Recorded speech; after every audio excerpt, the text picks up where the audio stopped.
There's a bold geopolitical move happening. It's Vladimir Putin's plan to reshape the world order. As Russia convened with China, India, and other emerging powers at the 2024 BRICS Summit, Putin envisions a future coalition capable of challenging the economic dominance of the West.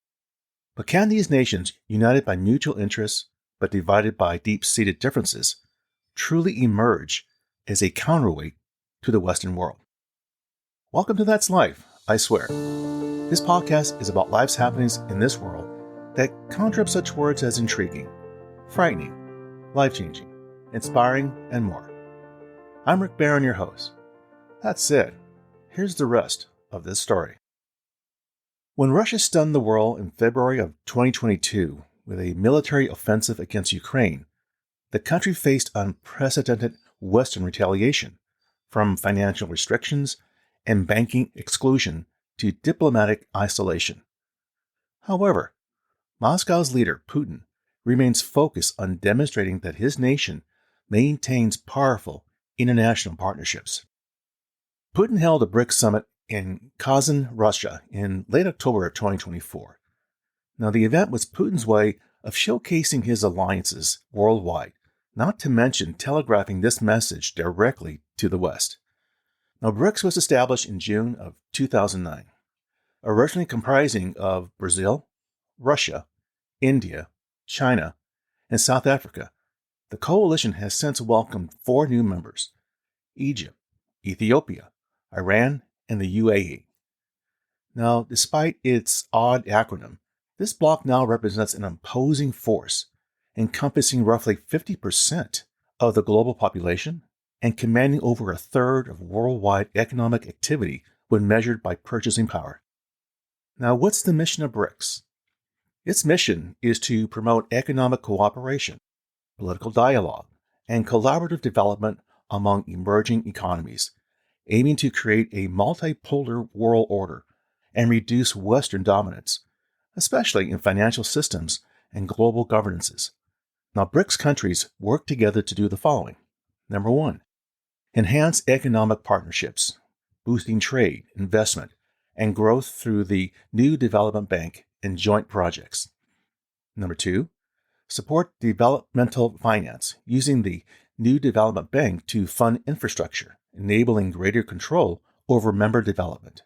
3, advocate for economic reform, pushing for fair representation in institutions like the IMF and World Bank. And finally, 4, encourage political and cultural collaboration, unifying in international matters, promoting sovereignty, and fostering cultural exchange. Now, overall, BRICS seeks to reshape the global political and economic landscape to reflect the growing influence of emerging economies and to ensure a balanced international system that the West doesn't dominate. Now, beyond displaying economic muscle, the 2024 gathering serves as a more profound, essential purpose.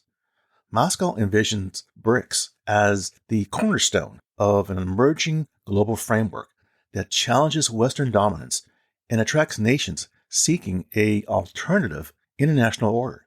Now, Putin is using this summit and future summits to counter Western pressure.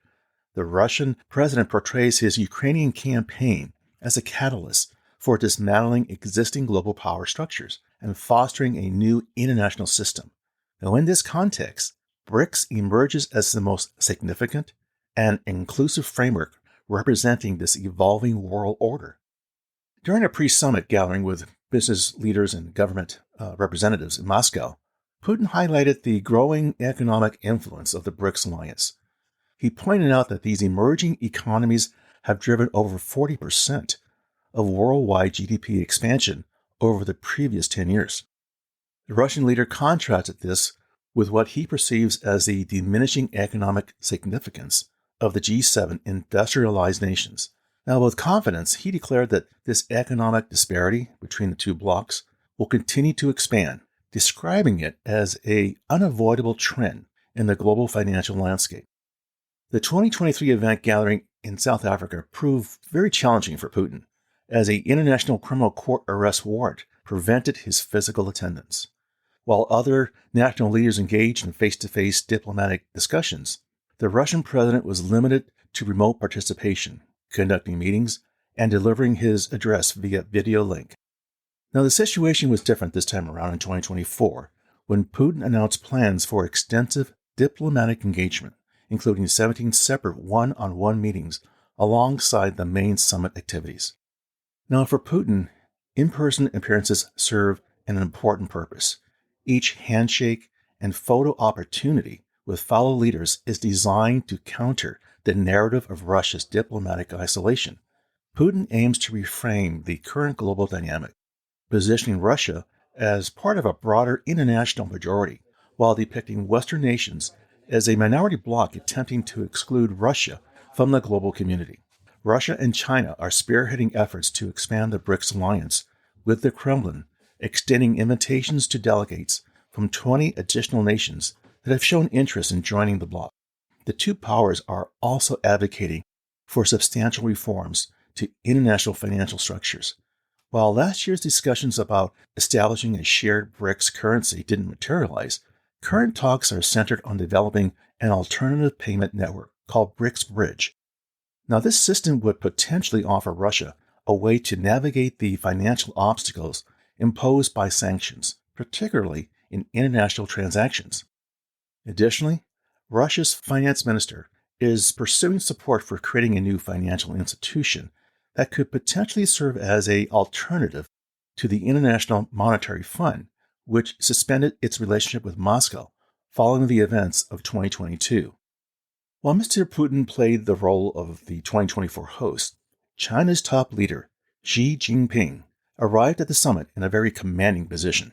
He was expected to hold a bilateral meeting with Mr. Putin, which would mark the fourth face-to-face meeting between the two leaders since Russia's invasion of Ukraine.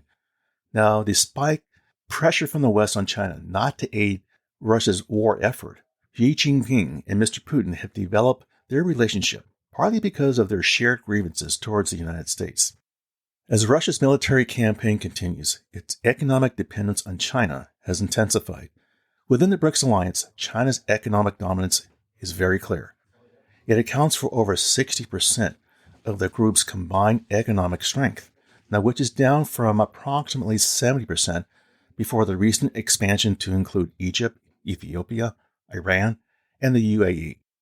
This financial supremacy enables Beijing to extend its influence through investment and lending programs to fellow member states. Now, the appeal of BRICS membership largely stems from its economic advantages. China's position as the economic powerhouse within BRICS naturally attracts other nations seeking financial opportunities. Observers at the 2024 summit were particularly interested in the potential interactions between Xi Jinping and India's Prime Minister, Narendra Modi. Any progress in their diplomatic relationships can help ease ongoing border disputes. For Beijing, improved relationships with New Delhi could weaken India's growing alignment with Western powers, particularly its involvement in the Quad security alliance with the United States. Now, China views the expansion of BRICS as a very key tool to counterbalance American global influence. As tensions between Beijing and Western nations have escalated, particularly over China's stance on the Ukraine conflict, the Chinese leadership has increasingly focused on building alliances with developing and non-aligned states. Now, according to analysts, this growing membership between Beijing and Moscow to challenge Washington's international authority, presenting themselves as more representative of global interests than the Western alliance of developed nations. Beijing is positioning BRICS as a united front of global South nations standing against Western dominance. Expanding the coalition, though, may come at the cost of cohesion and coordinated effort. The challenge became pretty evident when BRICS foreign ministers failed to produce a collective statement during the recent United Nations sideline meeting. The group's difficulties in reaching consensus aren't entirely new. Even before this expansion, internal dynamics were complicated by the ongoing competition between China and India for leadership influence among developing nations. Now, experts note that while China can count on backing from anti-Western members like Russia and Iran, convincing democratic nations within BRICS, such as India, Brazil, and South Africa to adopt an aggressive approach toward the United States remains very challenging. These countries view their BRICS membership as a means to maintain diplomatic equilibrium between Washington and Beijing, rather than an opportunity to choose sides. This balancing act has influenced potential members like Saudi Arabia, despite receiving an invitation to join BRICS last year. Saudi Arabia has maintained a cautious stance, even leaving its summit participation uncertain. Although Putin's December 2023 visit to Crown Prince Mohammed Salman in Saudi Arabia highlighted what he described as unprecedented bilateral ties, Saudi Arabia continues to carefully navigate its relationships with both Russia and Western nations, particularly the United States. Now, the alliance has received fresh momentum with Brazil's Luiz da Silva returning to power. As one of BRICS' founding advocates during his 2003 to 2011 presidency, Luiz strongly promoted cooperation among developing nations. Now, Brazil is set to assume the rotating BRICS presidency from Russia this January in 2025. So what can we learn from this story? What's the takeaway?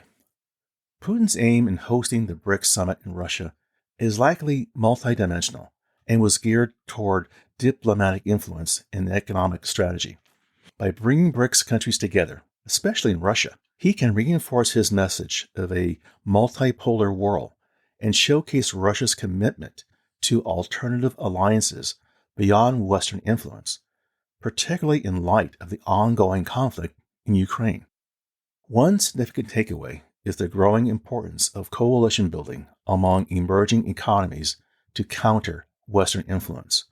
While some BRICS nations might have different priorities and even divergent perspectives on certain global issues, Putin is betting on their shared interest in establishing an economic and diplomatic structure that allows greater autonomy from Western sanctions and policies.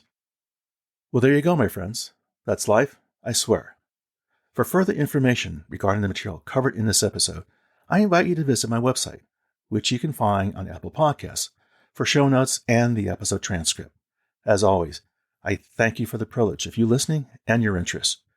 Be sure to subscribe here or wherever you get your podcasts so you don't miss an episode. See you soon.